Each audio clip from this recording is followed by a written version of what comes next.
నిమ్మకాయ దండలు నిలువెత్తు వేయంగా కుక్కీలం పగలు కుప్పూన లేవంగా నిమ్మకాయ దండలు నిలువెత్తు వేయంగా కుక్కీలం పగలు కుప్పూన లేవంగా కుక్క గులాలు వేసి సక్కాని పూజలు చూడు చూడు చూడు చూడు చూడు చూడు దుర్గమ్మ చూడు భక్తుల నడుమ భావాని చూడు చూడు చూడు దుర్గమ్మ చూడు భక్తుల నడుమ భావాని చూడు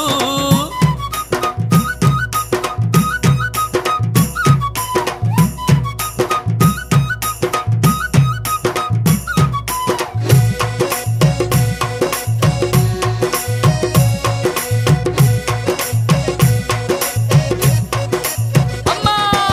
బంగారు బిందెల్లా గంగ నీళ్లు తెచ్చి అమ్మా భవానికి అభిషేకం చేయంగా బంగారు బిందెల్లా గంగ నీళ్లు తెచ్చి అమ్మా భవానికి అభిషేకం చేయంగా చల్లాటి నీలాన్ని సంబరపడుతుంది చూడు చూడు